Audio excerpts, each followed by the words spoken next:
नए साल का पहला दिन, शेयर बाजार खुलता है और सब उम्मीद कर रहे हैं कि भाई शुरुआत अच्छी होगी। हरी बत्तियां जलेंगी, सब कुछ अच्छा रहेगा। बिल्कुल, लेकिन होता है ठीक इसका उल्टा।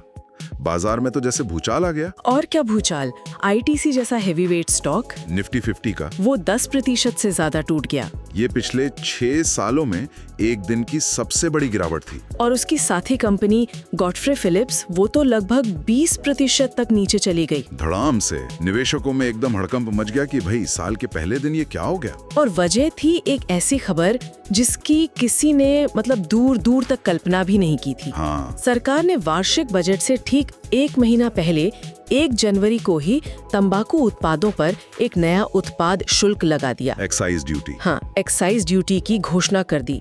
ये अपने आप में एक बहुत बड़ी बात थी, क्योंकि ऐसे बड़े टैक्स वाले फैसले तो हमेशा बजट का हिस्सा होते हैं। 1 फरवरी को। बिल्कुल, इस बार तो सरकार ने जैसे कैलेंडर ही बदल दिया। सही कहा।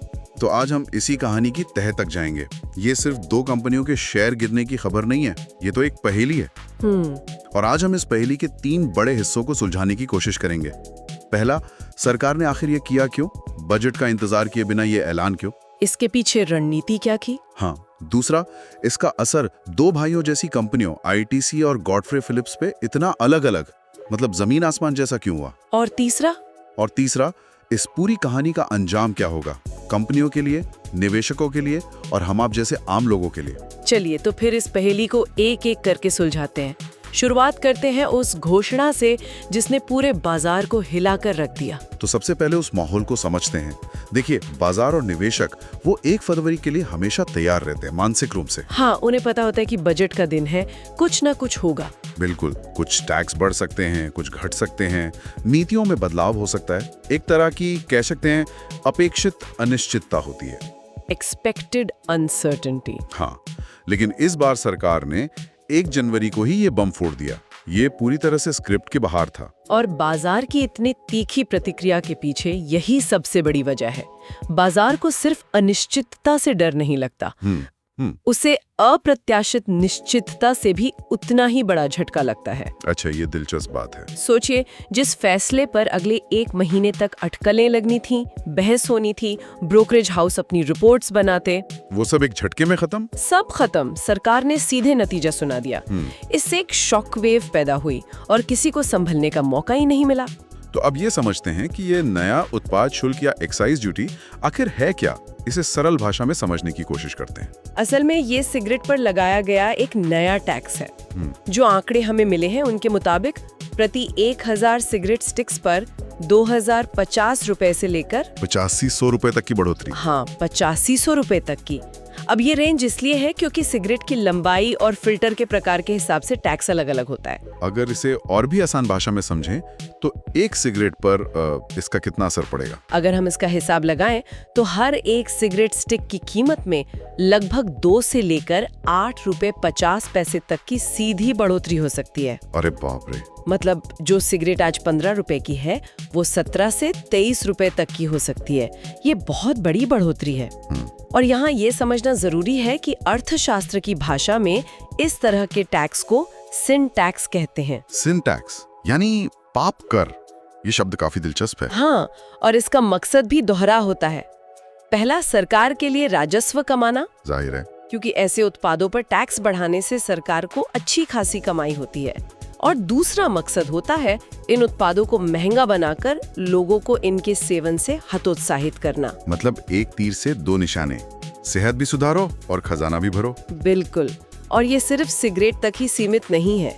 स्रोत साफ कहता है कि इसका असर पान मसाला, बीड़ी और दूसरे सभी तंबाकू उत्पादों पर भी पड़ेगा। और जाहिर है कंपनियां इस बड़े हुए टैक्स का बोझ अपनी जेब से तो नहीं उठाएंगी। कभी नहीं। ये पूरा का पूरा बोझ ग्राहकों पर डाला जाएगा। तो कीमतें बढ़ेंगी। ब्रोकरेज फर्म्स का शुरुआती अनुमान है कि इस टैक्स की भरपाई के लिए कंपनियों को अपने उत्पादों की कीमतों में कम से कम 15% की बढ़ोतरी करनी ही पड़ेगी। 15%? हाँ, अगर वे ऐसा नहीं करती हैं तो उनके मुनाफे पर सीधी चोट पड़ेगी। और सबसे जरूरी बात, ये नया नियम 1 फरवरी 2026 से लागू होगा। अच्छा, तो मतलब 1 महीने का समय है। हाँ, जैसा कि इस स्रोत में मजाक में कहा गया, लोगों के पास स्टॉक जमा करने के लिए 1 महीने का वक्त है। ये तो हुई टैक्स की बात। लेकिन यहाँ सबसे बड़ा सवाल तो टाइमिंग का है। बजट में 1 महीना बाकी था, सरकार को ऐसी क्या जल्दी थी? क्या इसके पीछे कोई सोची समझी रणनीति हो सकती है? ये इस पूरी कहानी का सबसे दिलचस्प पहलू है और इसके पीछे कोई एक वजह नहीं बल्कि कई संभावित रणनीतियां हो सकती हैं। जैसे? पहली और सबसे मजबूत संभावना है बाजार की प्रतिक्रिया को परखना। बजट एक बहुत बड़ा इवेंट होता है।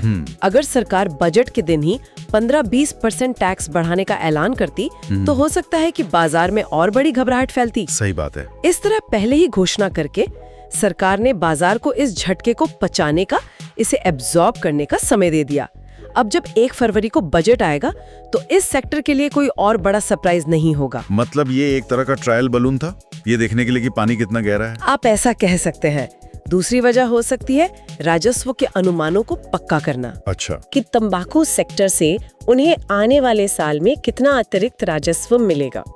इससे बजट का बाकी गणित बैठाना आसान हो जाता है। और आपने कहा था एक तीसरी वजह भी है, राजनीतिक। हाँ, राजनीतिक भी है।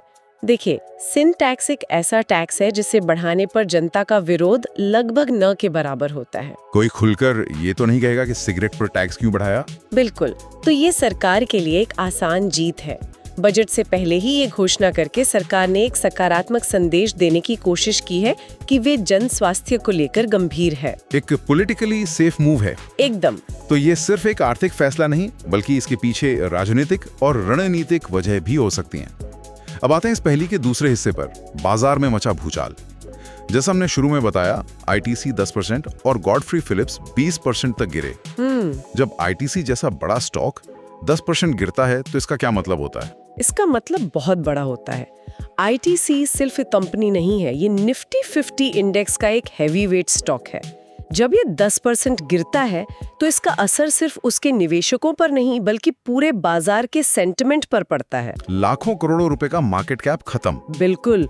ये खबर सिर्फ एक कंपनी की नहीं रह जाती, ये पूरे बाजार के लिए एक चेतावनी बन जाती है कि अगर सरकार चाहे तो किसी भी सेक्टर को लेकर बड़े और अप्रत्याशित फैसले ले सकती है। मैं ये आंकड़े देख रहा हूँ और हैरान हूँ। एक कंपनी 10% गिरती है और दूसरी लगभग दोगुनी 20%। मेरे दिमाग में सबसे पहला सवाल यही आ रहा है कि ऐसा कैसे हो सकता है, जबकि दोनों का मुख्य काम तो एक ही चीज बेचना है, सिगरेट। और यहीं पर निवेश और बिजनेस की सबसे बड़ी सीख छुपी है। अच्छा। इसका जवाब दोनों कंपनियों के बिजनेस मॉडल के फर्क में है। जो आंकड़े हैं वो इसे आईने की तरह साफ कर देते हैं। पहले गॉडफ्री फिलिप्स की बात करते हैं। ठीक है। उनकी कुल कमाई का लगभग 95% हिस्सा सिर्फ और सिर्फ तंबाकू और उससे जुड़े उत्पादों से आता है। 95%। हाँ, उनका जो थोड़ा बहुत रिटेल का बिजनेस है वो उनकी कुल कमाई में महज 5% का योगदान देता है। अच्छा, तो मतलब सरकार का ये एक फैसला सीधे सीधे उनके 95% बिजनेस पर एक बड़ा हमला है। उनके पास इस तूफान से बचने के लिए कोई और मजबूत नाव है ही नहीं। एकदम सही पकड़ा आपने। अब इसकी तुलना आईटीसी से कीजिए। आईटीसी एक विविध बिजनेस वाला महासागर है।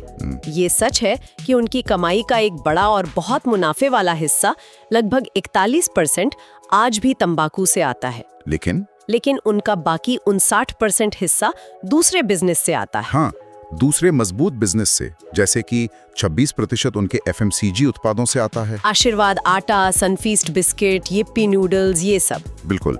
17.5% कमाई कृषि व्यवसाय से होती है और लगभग 10% पेपर बोर्ड और पैकेजिंग के बिजनेस से।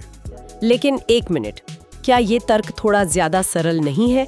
आईटीसी का 41% रेवेन्यू अभी भी तंबाकू से आता है, जो कि बहुत बड़ा है, खासकर मुनाफे के मामले में। हाँ, ये बहुत जरूरी सवाल है। तो क्या निवेशकों को इस बात की चिंता नहीं होगी कि कंपनी का सबसे मुनाफे वाला हिस्सा ही खतरे में है, भले ही उनके पास आटा बिस्कुट का सहारा हो? आपकी बात सही है, निवेशकों को चिंता बिल्कुल है, इसीलिए तो शेयर 10% गिरा। हाँ, गिरा तो है। 41% कोई छोटी रकम नहीं है, लेकिन यहाँ फर्क तत्काल झटके और लंबी अवधि के अस्तित्व का है।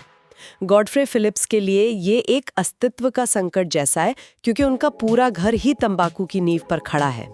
वहीं आईटीसी के लिए ये उनके सबसे मजबूत कमरे में आई एक बड़ी दरार जैसा है, लेकिन उनका बाकी घर अभी भी मजबूती से खड़ा है। तो निवेशकों को भरोसा है? हाँ, निवेशकों को ये भरोसा है कि आईटीसी के पास इस झटके को सहने और समय के साथ अपने दूसरे बिजनेस को और बड़ा करने की ताकत है। ये फर्क विश्वास का है। तो ये सिर्फ दो कंपनियों की कहानी नहीं है, ये निवेश का एक सुनहरा नियम है जो यहाँ साफ साफ दिख रहा है। कौन सा? एक टोकरी में सारे अंडे ना रखने वाली कहावत आज आईटीसी के निवेशकों के लिए लाखों करोड़ों रुपए बचा गई। बिल्कुल, ये डाइवर्सिफिकेशन या विविधता की ताकत का एक टेक्स्ट बुक एग्जाम्पल है। एक बिजनेस में आई मंदी को दूसरा बिजनेस संभाल लेता है। गॉडफ्रे फिलिप्स के मामले में उनका पूरा कमाई का ढांचा ही इस एक फैसले से हिल गया, इसलिए बाजार ने उन्हें इतनी कठोर सजा दी। तो ये तो हुई करोड़ों के मार्केट कैप और बड़े बड़े निवेशकों की बात, लेकिन इस पूरी कहानी का असर उस आम इंसान पर क्या होगा जो रोज सुबह अपनी चाय के साथ एक सिगरेट खरीदता है? उसकी जेब पर कितना बोझ बढ़ने वाला है? सीधा और सरल मतलब ये है कि 1 फरवरी से उसकी जेब पर बोझ काफी बढ़ने वाला है। जरा सोचिए, जो लोग दिन में एक पूरी डिब्बी यानी 10 सिगरेट पीते हैं, हाँ। अगर हर सिगरेट 2-3 रुपए भी महंगी होती है तो उनके महीने के बजट पर सीधा 1000-1500 रुपए का अतिरिक्त बोझ पड़ सकता है। ये तो कोई छोटी रकम नहीं है। बिल्कुल नहीं, निम्न और मध्यम वर्ग के लिए तो बिल्कुल नहीं। और जैसा कि स्रोत में कहा गया, लोग शायद दाम बढ़ने से पहले स्टॉक जमा कर लेंगे, लेकिन क्या कीमतें बढ़ने से लोग धूम्रपान छोड़ देंगे? ये अरबों डॉलर का सवाल है। और इसका जवाब है शायद नहीं। शोध का मानना भी यही है कि स्मोकर थोड़ी ना अपनी सिगरेट छोड़ेंगे। अर्थशास्त्र में इसे प्राइस इनइलास्टिसिटी ऑफ डिमांड कहते हैं। अच्छा, यानी जब किसी चीज की लत हो तो उसकी कीमत बढ़ने पर भी उसकी मांग ज्यादा कम नहीं होती। लोग शायद कुछ समय के लिए खपत थोड़ी कम कर दें या सस्ती ब्रांड पर चले जाएं, लेकिन छोड़ेंगे नहीं। पूरी तरह से छोड़ने वालों की संख्या बहुत कम होती है। लगता है नए साल के संकल्पों में धूम्रपान छोड़ना इस बार सरकार खुद ही पूरा करवा कर मानेगी। तो फिर इसका असल असर कहाँ दिखेगा? इसका असली असर हमें 2 जगहों पर दिखेगा। पहला, इन कंपनियों की आने वाली तिमाहियों के बिक्री के आंकड़ों में। ये देखना होगा कि बिक्री की मात्रा कितनी घटती है। और दूसरा, जिसका जिक्र स्रोत में नहीं है, लेकिन जो एक स्वाभाविक परिणाम है, वो है अवैध और तस्करी वाले सिगरेट के बाजार का बढ़ना। वहाँ जब कोई चीज बहुत ज्यादा महंगी हो जाती है तो लोग उसे सस्ते में खरीदने के जुगाड़ ढूंढते हैं, और यहीं से टैक्स चोरी वाले या नकली सिगरेट का अवैध बाजार खड़ा हो जाता है, जिससे अंत में सरकार को ही राजस्व का और भी ज्यादा नुकसान होता है। बिल्कुल। तो चलिए इस पूरी चर्चा को संक्षेप में समझते हैं। साल के पहले दिन सरकार ने एक अप्रत्याशित घोषणा की। बजट से पहले ही तंबाकू उत्पादों पर सिन टैक्स बढ़ा दिया। इस नए टैक्स का मतलब है कि सिगरेट और दूसरे तंबाकू उत्पाद 1 फरवरी से काफी महंगे हो जाएंगे। अनुमान है कि कीमतों में कम से कम 15% की बढ़ोतरी होगी। और इसके पीछे सरकार की कई रणनीतियां हो सकती हैं, जैसे बाजार को परखना और राजनीतिक रूप से एक सुरक्षित दांव खेलना। हाँ, इस खबर से बाजार में भूचाल आ गया। 2 सबसे बड़ी कंपनियां आईटीसी और गॉडफ्रे फिलिप्स बुरी तरह प्रभावित हुईं।